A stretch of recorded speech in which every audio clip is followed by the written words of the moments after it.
A lo largo de toda la historia, a lo largo del correr de los tiempos, siempre han habido personas que influencian, personas que tocan nuestras vidas de una u otra manera, nuestros padres, nuestros hermanos, familiares, amigos, la universidad.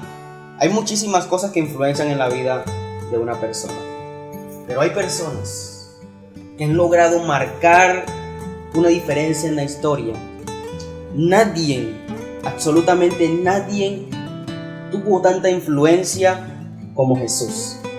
Fue tanta la influencia que partió la historia en dos. Por eso hoy en día absolutamente en todos los libros de historia, hasta los que dicen que son ateos, siempre usted encontrará la frase AC o DC, antes de Cristo o después de Cristo. Quieran o no la ciencia, los ateos, los científicos, los estudiadores, los filósofos, hagan lo que hagan, les toca aceptar que Cristo fue un punto medio en la historia, partió la historia en dos, influyó en el mundo, sus enseñanzas, su sabiduría, su caminar, influyó en la historia y en la vida que usted ve hoy en día. Tanto que la iglesia se rige por el modelo de vida que Cristo tuvo, algo que nadie había logrado antes, ni siquiera los fariseos con todos sus estudios y con su teología. Entonces, siendo esta persona de Jesús tan importante, tan maravillosa, y la mencionamos todos los días de nuestra vida, es bueno que nosotros sepamos, tengamos claro que Él es un modelo, que Él es nuestro modelo a seguir. No es la sociedad, no son las leyes, es Cristo, porque en Cristo está resumida toda la ley. Por eso Él dijo un día, en esta palabra se resume toda la ley, que os améis los unos a los otros como yo os he amado. Mis hermanos, ¿saben por qué Él dijo esto? Primero, si usted ama a su hermano, no lo roba. Si usted ama a su hermano, no le hace daño. Y si nosotros vemos los mandamientos, dice, no robarás, no desearás la mujer del prójimo y el resto de mandamientos que están ahí. O sea, si usted ama a su hermano, no le va a hacer nada de lo que ahí está prohibido. Así de sencillo, por eso digo, ahí se resume todo. Ámense. Si ustedes se aman, todos los mandamientos se aplican en esa sola palabra. Entonces, hoy en día queremos aplicar los mandamientos uno por uno. Eso es imposible. Si usted no tiene amor en su corazón, usted no va a aplicar nada, porque usted no hace nada que no ama. El ser humano tiene una naturaleza egoísta en sí, de por sí decirlo. Si no ama algo, no lo hace, no lo acompaña, no lo sigue, no lo lleva. Entonces es importante que nosotros entendamos cuál es la influencia tan fuerte y poderosa que Jesús nos dejó. Por eso el sermón de hoy significa o se llama aprendiendo del maestro. Nosotros tenemos que aprender del maestro. Eso está en el libro de Juan capítulo 13, que será la base de nuestra enseñanza en esta mañana, iglesia. ¿Por qué Juan escribe estas palabras? Juan fue el discípulo más cercano a Jesús. Juan fue el discípulo que estuvo al pie de la cruz. Juan fue el discípulo que más se dolió con lo que le pasó a Jesús. Juan fue el que mejor comunión tuvo con Jesús. Por eso Juan conocía muy bien a Jesús. A pesar de que los otros hombres estuvieron con Jesús 3 años, pero digamos que estuvieron haciendo como referencia a que estaban presentes, pero comunión con Él durante los 3 años no tuvieron. ¿Saben por qué? Porque, por ejemplo, el día que Jesús fue a orar a la piedra, se durmieron. El día que Jesús lo fueron a arrestar, salieron corriendo. Siempre que Jesús pasó los momentos más difíciles, que necesitó más del apoyo de ellos, no estuvieron. Pedro, tanto que se jactó de dar la vida por Jesús, y cuando lo llevaban preso le seguía de lejos. Nosotros tenemos la palabra cristianos nada más dentro de la iglesia, pero cuando salimos afuera, como le pasó a Pedro, y vemos la persecución que tienen contra nuestro Señor Jesucristo, entonces hacemos como Pedro, le seguimos de lejos. Nadie sabe que somos cristianos. Esto pasa porque nosotros no hemos aprendido bien del Maestro. Es importante saber. En el versículo 1 dice: sabiendo Jesús que su hora había llegado para que pasase de este mundo al Padre, como había amado a los suyos que estaban en el mundo, los amó hasta el fin. Surge una pregunta. Si hoy fuera su último día en la vida, si Dios, digamos, que le hubiese revelado que hoy es su último día, que ya mañana usted no va a amanecer, que ya usted va a estar en un lugar diferente a este, ¿qué haría uno? A lo mejor muchos contestaríamos, de pronto correríamos riesgos grandes, nos lanzaríamos en paracaídas, haríamos todo lo que normalmente no hubiésemos hecho, porque bueno, ya es nuestro último día y hay que vivirlo al máximo. Entonces nosotros nos arriesgamos a meternos a ese crédito que nunca nos habíamos metido. Sí, porque dice, bueno, ya mañana no voy a estar, así que otra persona lo va a pagar y no yo. ¿Sí? Entonces, sabemos muchas cosas. Nosotros de pronto pasaríamos más con nuestros seres queridos. De hecho, Steve Jobs, el creador de Apple, él cuando en una conferencia en la universidad anunció que tenía cáncer, entonces él dijo, me quedan creo que como 6 meses de vida nada más. Él me dice, yo me voy a retirar de todo porque voy a aprovechar para pasar ese tiempo con mi familia. Lo que no hizo en toda su vida lo iba a hacer en esos 6 meses. Porque ya dinero tenía muchas cosas. Entonces digo, hay algo que todavía no tengo y es esa comunión con mi familia. La voy a aprovechar estos meses. Y de hecho Steve Jobs desapareció de los periódicos, de la televisión, de todo. Él se desentendió de todo y pasó esos últimos meses de vida con su familia. Nadie supo nada de eso porque pues fue algo íntimo. Entonces nosotros cuando vemos que está a punto de pasar un cambio importante en nuestra vida, entonces comenzamos a hacer cosas como si eso fuera el punto final de todo. Miren que cuando muchas veces que han dicho que se va a acabar el mundo, todo el mundo comienza a hacer locuras al día anterior. ¿Sí? Todo, o sea, digo, bueno, si se va a acabar el mundo, entonces... Y después cuando no se acabó, vienen los ayayay. Porque miren, hubieron quienes se atrevieron a confesar amor. Bueno, ya que matar, ya nos vamos mañana, entonces pues será decirle. Sí, entonces ya al día siguiente no se acabó el mundo, entonces qué pena después. Sí. Están los que se metieron en grandes problemas. Por ejemplo, al que le tenían rasquiñita, ese día sí lo desafiaron. Ven, mañana a las 8 y vamos a resolver esto a los puños. Él decía, mañana no vamos a amanecer, entonces no va a haber ningún problema. Y amaneció. Entonces, todo esto, el ser humano es demasiado emocional en ese sentido. Entonces, cuando ve que se acerca a un punto final, comienza a hacer muchas locuras. Se inclina hacia muchas otras cosas. Por eso Dios no revela el día de la venida de Cristo. ¿Saben por qué? Porque el ser humano es tan descarado que entonces dice, bueno, si se va a acabar el 30 de octubre, entonces de aquí al 28 peco. Y el 29 me arrepiento. Como él sabe que en la Biblia dice que pues él perdona todo en la cruz, entonces Dios dice, no se las voy a poner fácil. No van a saber el día, porque puede que hoy estés de pecador y mañana no amanezcas. Entonces Dios no revela eso. Ese punto final solo lo sabe Él. Ni los ángeles, así que usted no puede decir que su mamá se le apareció después de muerta a decirle cuál era el día que se iba a morir. Falso, eso no lo saben ni siquiera los ángeles, ni los demonios saben eso. Entonces usted no puede decir que el santo, que el brujo, que el hechicero, que el adivinador, que el que lee la taza, que el que lee el cigarrillo, el tabaco, que le dijo que no, es falso. Ellos no pueden saber los pensamientos de Dios. Y usted paga 30,000, 40, 50,000 pesos para que le adivinen una taza de café. Y si usted se da cuenta, usted puede hacer un dibujito en una taza de café con lo que queda abajo y usted puede decir, vea, mira lo que reveló el Señor. ¿Sí? Y lo vende, porque eso hace el ser humano. Entonces si ven que nosotros no podemos ser tan ingenuos. Tenemos que irnos a la palabra de Dios. ¿Qué dice la palabra de Dios? Y así nos evitamos tantos malestares, porque hay gente preocupada y angustiada por muchas cosas y en la Biblia está la respuesta. Pero no leen. La iglesia el 90% podríamos así decirlo, como exagerando un poco, no lee. Tan cierto es que si yo le preguntara de qué hablamos el sermón pasado, ¿cuántos me responderían? Liderarnos nosotros mismos. Entonces hablamos de liderarnos a nosotros mismos. Mis hermanos, Satanás, la estrategia más eficiente que él tiene es robarle la palabra. Con la palabra usted hace muchas cosas grandes. Por la palabra Josué fue y se metió a la tierra prometida. Por la palabra Moisés sacó al pueblo de Egipto. Por la palabra Abraham se fue y salió y dejó todo y se fue y siguió a Dios.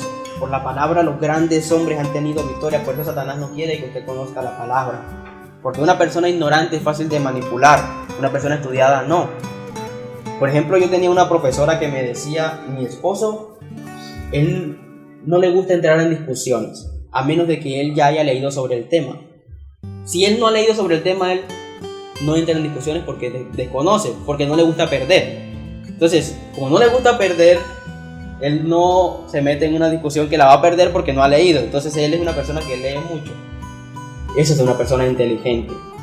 Vean, si usted no lee, si usted no conoce lo que Dios dice en su palabra, porque ¿saben qué hace Satanás? Toma la misma Biblia que usted tiene y con eso lo manipula a usted. Por eso es que tanta gente cae. ¿Con qué manipuló Satanás a Jesús? Con la Biblia, con la palabra de Dios. Miren lo sucio y tremendo que es él. Y nosotros estamos esperando que se nos aparezca con unos cachos y una cola. Y lo está manipulando usted, todos los días lo está manipulando. Usted va a orar y preciso lo llama ese amigo de la infancia, o la tía, o el amigo, o el hermano. Usted va a leer la Biblia y eso comienza la novela que a usted más le gusta. ¿Y ven cómo le roba fácilmente Satanás la palabra a usted? Es fácil, él no se tiene que esforzar mucho. Eso es un negocio redondo para él, ¿sí? Él se ríe y le dice, Dios, para mí es fácil robarles a ellos las cosas. Ellos no ponen resistencia. Es como quitarle un dulce a un niño. Nosotros no ponemos resistencia.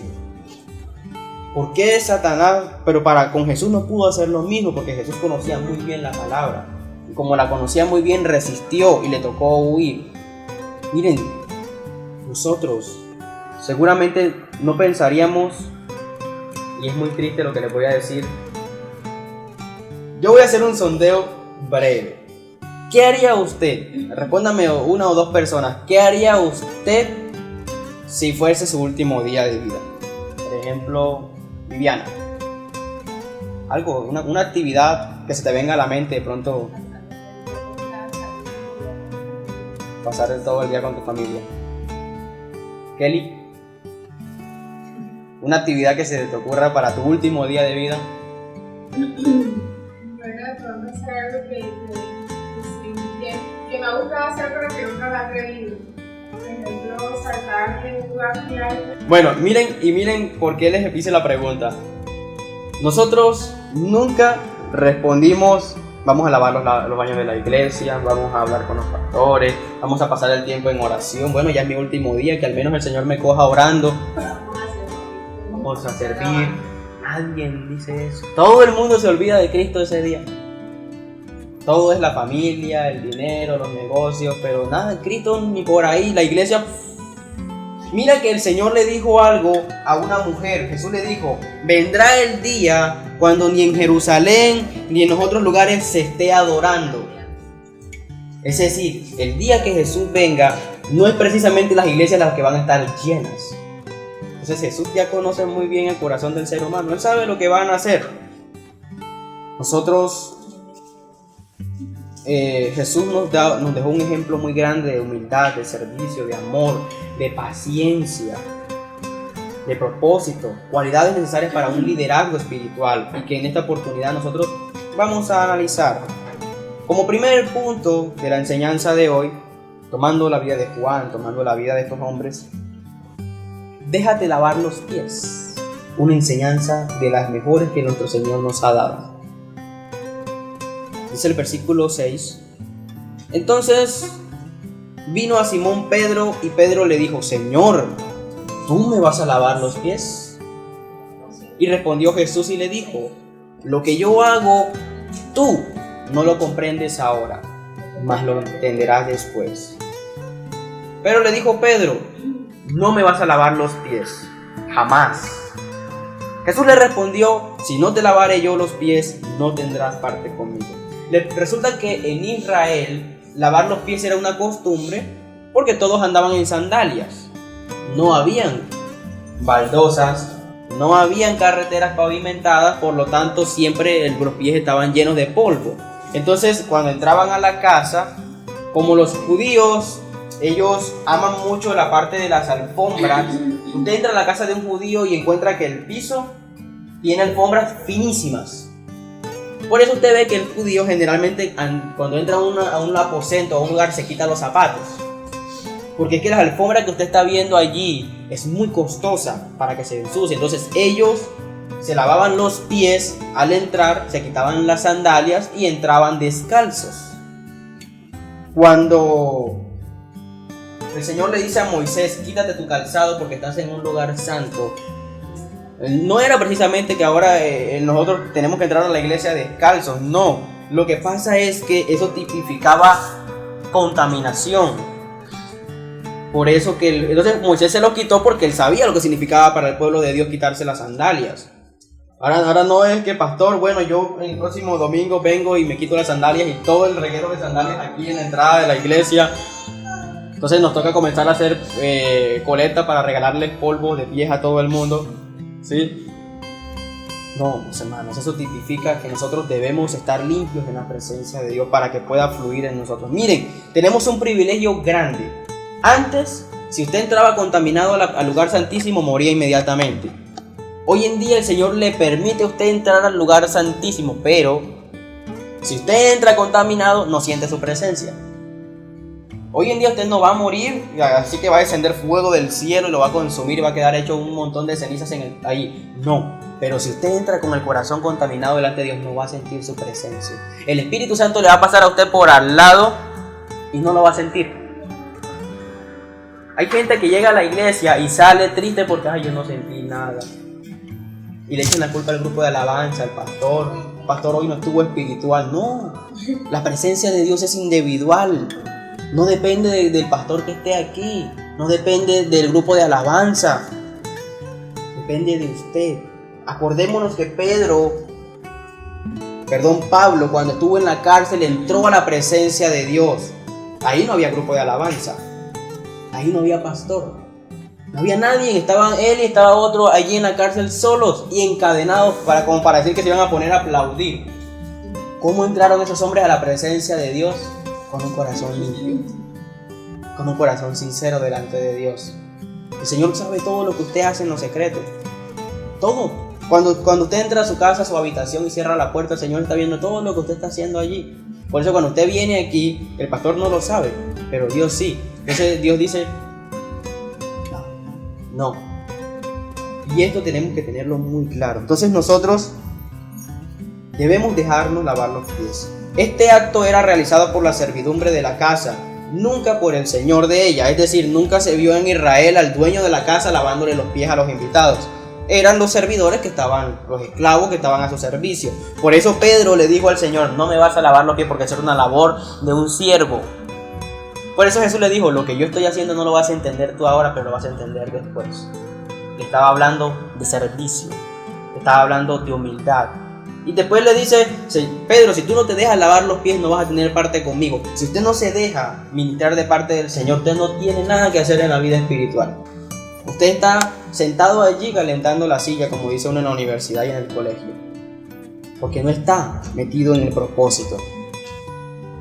Porque uno viene a la iglesia es precisamente a eso, a que el Señor lo ministre a uno, para que le ayude a transformar ese genio, para que le ayude a transformar ese entendimiento. Pero si usted viene y no se va a dejar lavar los pies del Señor, entonces ¿para qué vino? Sí, así le estaba diciendo, o sea, en palabras traducidas, a eso le dijo el Señor a Pedro. Si tú no te vas a dejar lavar los pies, ¿para qué me sigues? ¿No quieres cambiar? Si tú no quieres cambiar, ¿por qué me estás siguiendo? Los que están conmigo van a ser transformados irremediablemente. Si tú no quieres cambiar, mejor no me sigas.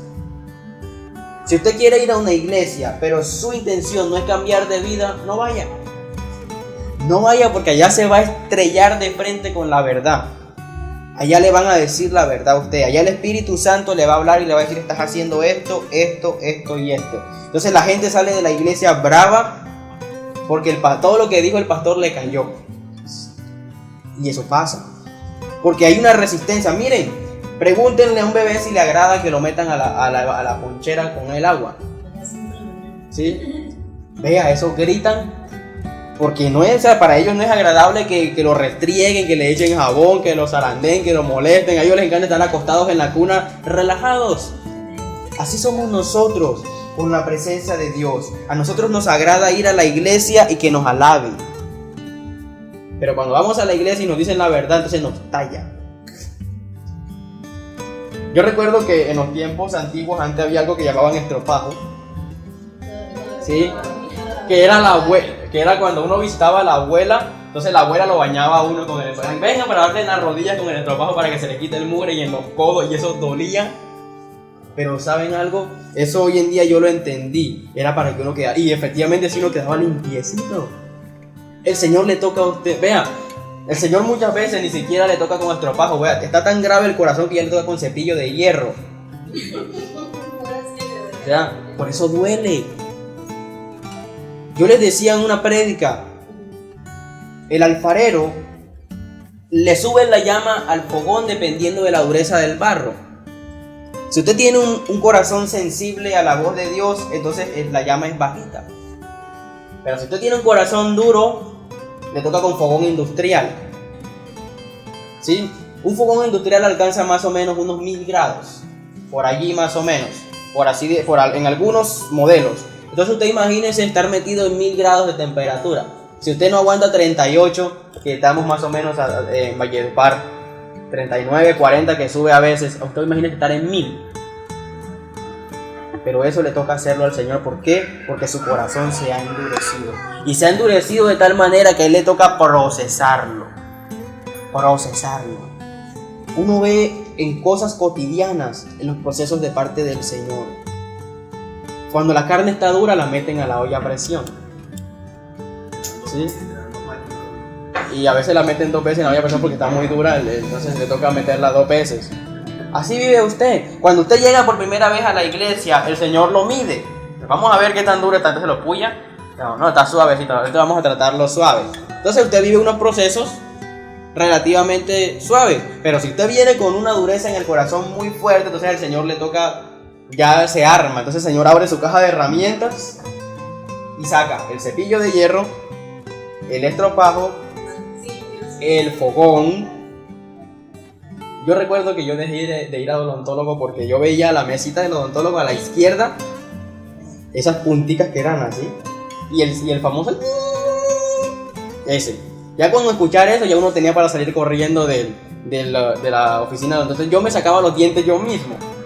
Sí, me los aflojaba y luego con un hilito me lo amarraba y yo enfrente al espejo con mucha delicadeza hasta que lo sacaba. Allá no, allá te cogían a fuerza bruta, te agarraban de las manos tu mamá o tu papá y el odontólogo que venga y le abría la boca a uno y con una pinza así le cogía el diente a uno y sin preguntarte si ya te lo sacaba. Y eso se le salían las lágrimas a uno así.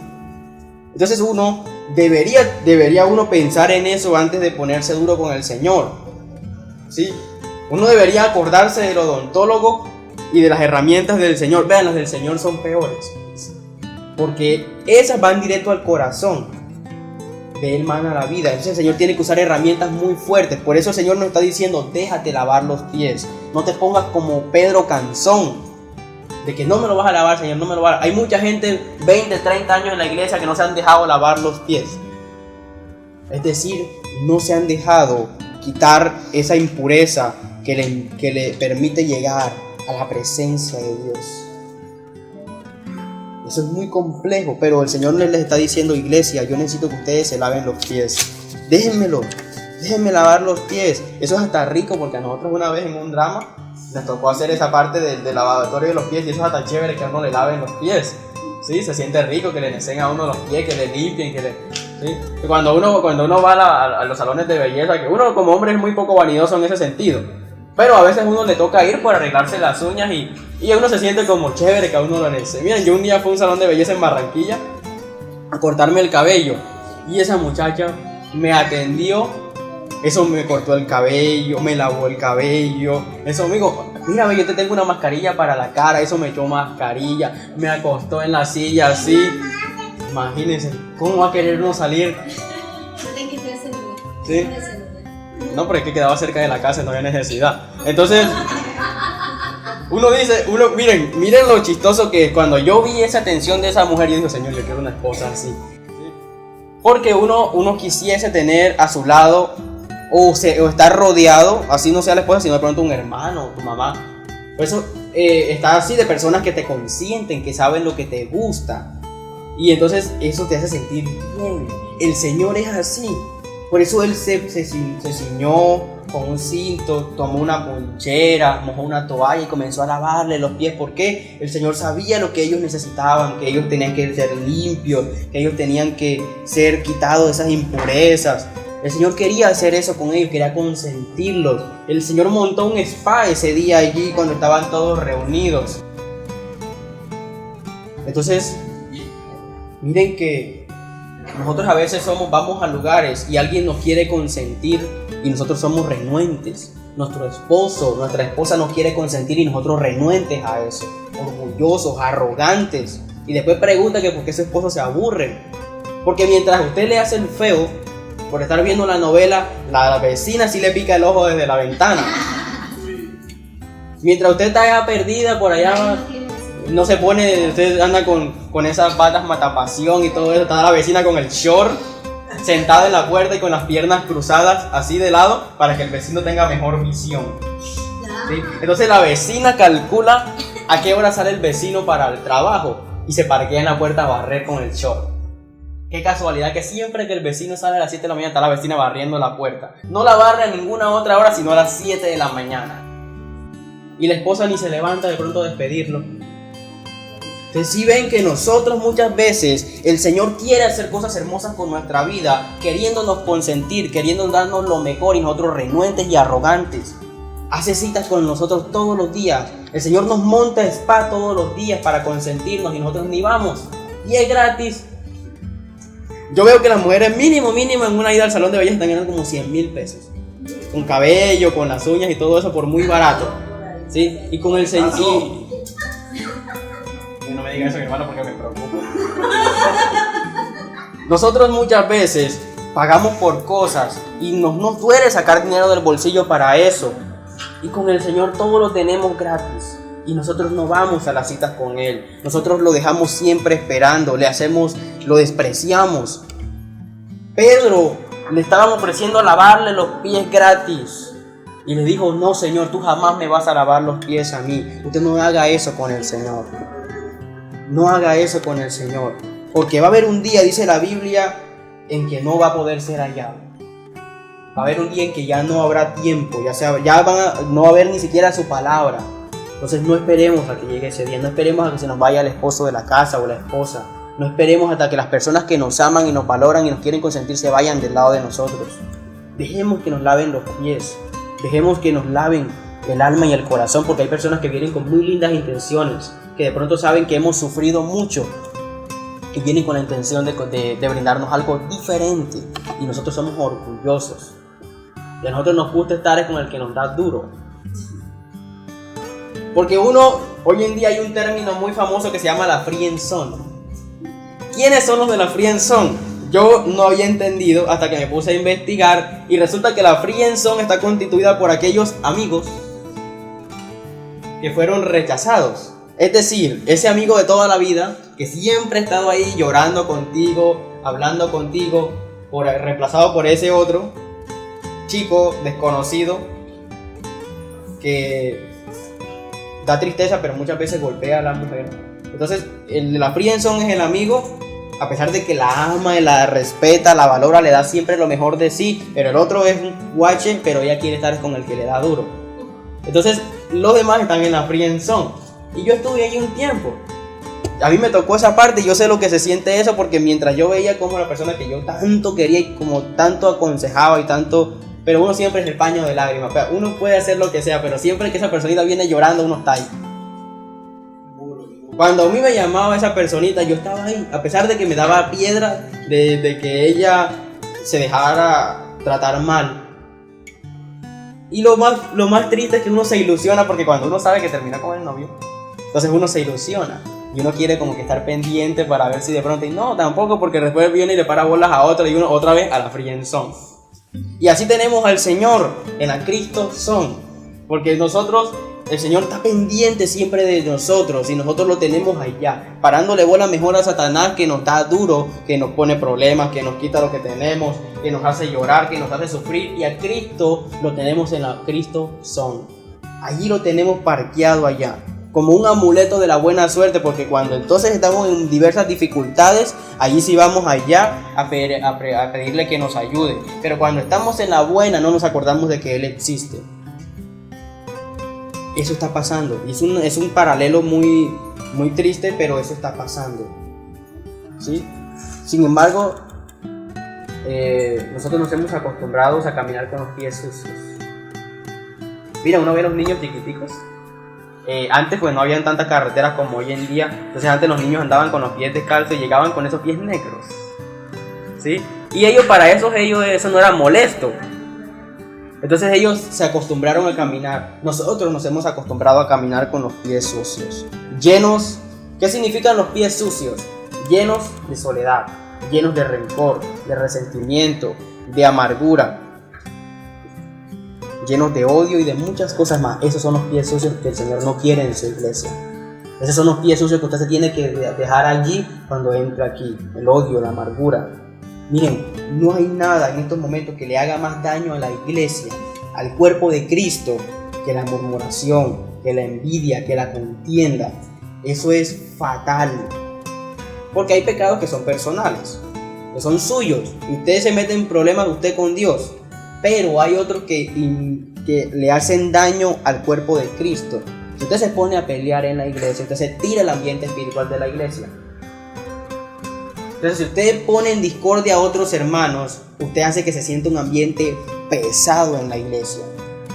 Porque el Espíritu Santo es santo y no se mueve donde Él ve que el uno no se habla con el otro y el otro le mira feo, el otro, ay, que la hermana, ¿sí? Entonces, cuando hay murmuración, eso no le gusta a Dios. Dios no está ahí, Dios no es chismoso.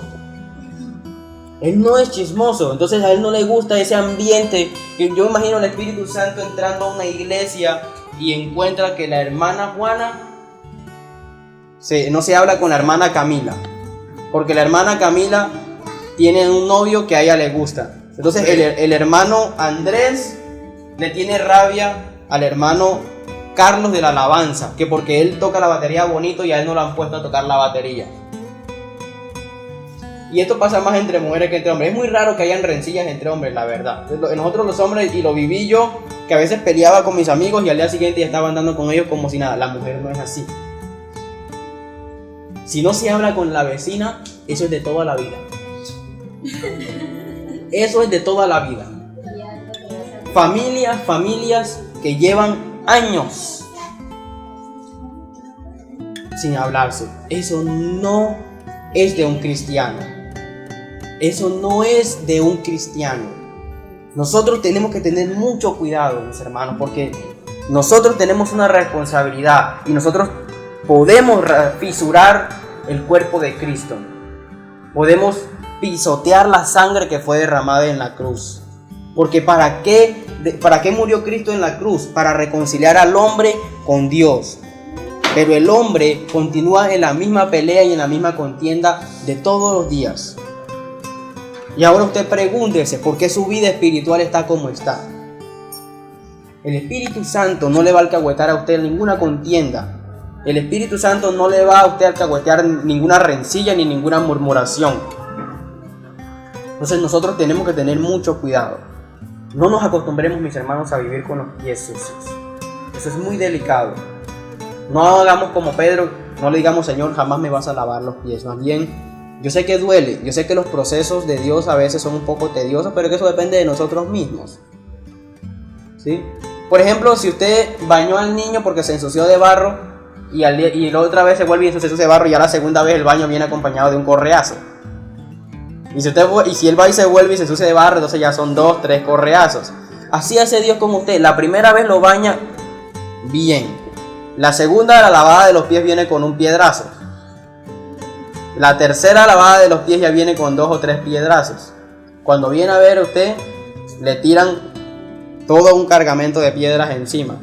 Es cuando la persona queda en un hospital llena de aparatos que no se pueden ni mover. ¿Sí? Entonces nosotros somos así de arrogantes, y le pasó a Pedro. Nosotros, los razonamientos no dejan trabajar al Maestro, no dejan trabajar a Jesús. Nosotros razonamos demasiado, no tenemos esa humildad para acertar sus correcciones en nuestra vida. Ustedes, yo creo que todos conocemos lo difícil que es trabajar con una persona que no se deja enseñar. Hay personas que definitivamente no se dejan enseñar. A todo le ponen pero. Eso es feo en los ambientes de trabajo, eso es duro porque ahí está el sabelotodo, todo lo sabe, pero siempre la embarra. Uno de mis compañeros de trabajo casi causa un accidente grave, porque por creerse más que los demás, por el que todo lo sabía, y él casi hace que se caiga un bus de más de 30 toneladas, porque colocó mal los gatos hidráulicos en una pendiente y el bus se rodó. Y él no tenía las llantas. Es decir, si ese bus hubiese caído, hubiese causado 2 cosas. Uno, muertes, porque debajo uno trabaja en el bus. Y también que hubiese daños materiales, y eso no es económico. Entonces nosotros no podemos ser el sabelotodo. Tenemos que dejarnos guiar por los que ya saben, por los que tienen años de experiencia. Y en este campo espiritual, Cristo lo sabe todo. Entonces no sea sabelotodo, porque si usted se pone de sabelotodo, afecta a la iglesia y afecta a su vida. Porque usted hace cosas que dañan el cuerpo de Cristo. Y ese es el mensaje de hoy. Luego de esto, el Señor nos enseñó también a que tenemos que lavar los pies. Lavar los pies de los demás.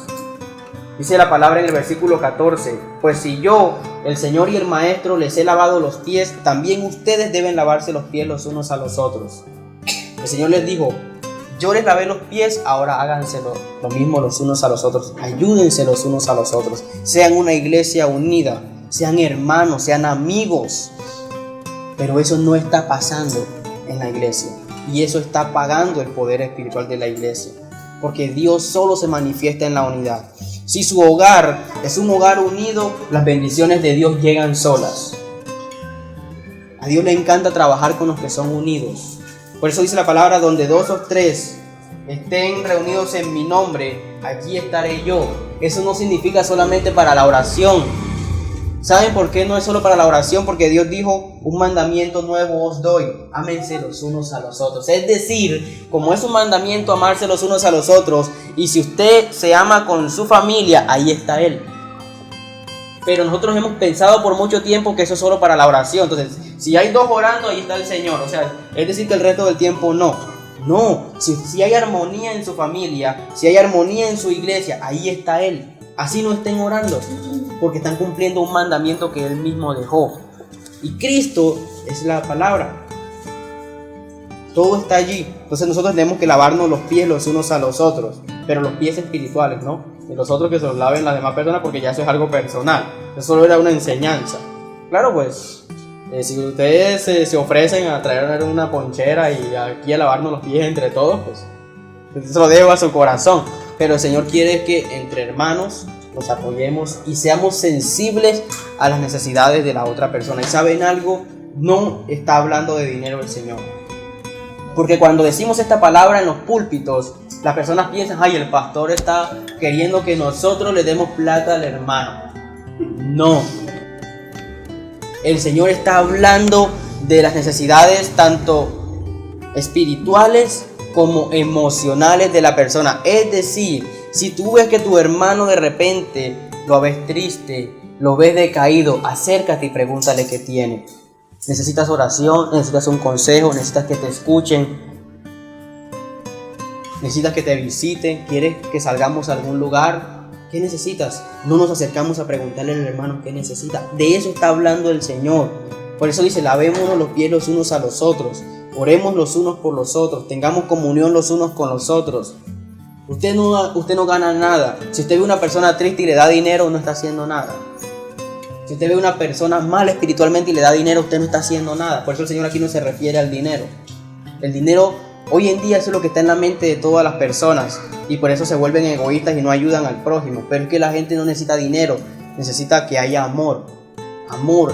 Cristo siempre se acercó. Usted no vio a Jesús dándole plata a la mujer adúltera. Usted no vio a Jesús dándole plata a la mujer samaritana. Ni tampoco al paralítico. ¿Qué hizo? Lo sanó. ¿Qué hizo? La liberó. Y esa debe ser la mentalidad de un cristiano. Pero nosotros estamos pensando que a todo hay que darle plata, entonces no somos sensibles a las necesidades de nuestros hermanos, ni siquiera de nuestra familia. Porque eso es el engaño en que Satanás metió al pueblo, que todo tiene que ver con los recursos financieros y por lo tanto estamos lejos de las necesidades de nuestros hermanos. Miren, la iglesia está así, poca congregación, es por eso mismo. Dígame si usted no quiere estar en un lugar donde todo el mundo se preocupa por usted. Y si nosotros todos nos preocupamos por todos al mismo tiempo, ¿no se nos llena esto? Porque todo el mundo quiere estar aquí, hasta los que no creen en Dios. Porque el ser humano está, donde dice por ahí, donde está la colada. O dice, ¿por a dónde va la gente? Para dónde va Vicente. Entonces, si Vicente está dentro de la iglesia, entonces todo el mundo se mete a la iglesia. Y muchas personas se han ganado así. Solo porque de pronto en la iglesia hicieron un evento y lo trataron súper bien, entonces, ay, a mí me tratan súper bien, entonces uno va otra vez. Y cuando viene a ver, está convertido. Pero la iglesia hoy en día no tiene esos ambientes. Usted entra a una iglesia y usted no siente ese ambiente. Entonces a usted le da lo mismo ir o no ir. Pero cuando ese ambiente está, a usted le duele no ir un domingo a la iglesia. Y se los digo porque a mí me pasaba. A mí me dolía de pronto el día que yo tenía que trabajar el domingo. Me dolían, como ustedes no tienen ni idea. Y yo rechacé trabajos porque yo después dije, no me lo vuelvo a calar más. Y entonces varios trabajos me ofrecieron que trabajaba el domingo y los rechacé. Se levantó mi familia así. ¿Tú qué estás pensando? No tienes trabajo y estás rechazando lo que te llegan. Pero que yo no vuelvo a negociar la presencia de Dios. Eso se siente feo. Feo cuando uno ha logrado estar en la presencia de Dios y luego uno la negocia, eso se siente horrible. Y si usted no viene un domingo y no siente nada, preocúpese. Ese es lo que quería hablarle hoy. Ya como último punto es, nosotros no podemos ser mayor que nuestro maestro. Este punto es sencillo y se resume en esto. Si Cristo sufrió, si a Cristo le hicieron daño, si de Cristo se burlaron, usted no puede pretender que a usted no le pase lo mismo. Porque si Él, siendo quien era y sufrió todo eso, usted no puede pretender andar por la vida fresco. Si Cristo sirvió, si Cristo se humilló delante de todo un pueblo para salvarlo, usted no puede pretender andar por la vida sin hacerlo. Si Cristo tuvo la humildad para quitarse su túnica de lino finísimo, colocarse un cinto y sentarse a lavarle los pies a unos hombres a servirles, usted no puede pretender decir que es cristiano si usted no hace lo mismo. Porque usted dice aquí, nosotros no somos mayores que nuestro maestro. Porque si nosotros andamos así, sin servir en la iglesia, estamos diciendo que nosotros somos más que Cristo. Y por lo tanto no tenemos por qué doblar nuestras rodillas. Y esto es muy delicado. Porque si nosotros queremos asumir un liderazgo no solo espiritual, sino familiar y personal, el servicio debe ser una bandera. Porque nosotros no somos mayores que nuestro maestro, nosotros no somos más que Jesús. Si Él padeció muchas cosas, nosotros también las vamos a padecer y quizás hasta de pronto más fuertes. Entonces, mis hermanos, es aprender del maestro, es aprender de lo que Él hizo y de lo que Él vivió.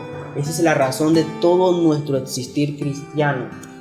Esa es la razón de nuestro existir cristiano. ¿Por qué la iglesia está como está? Porque no caminan como Cristo caminó.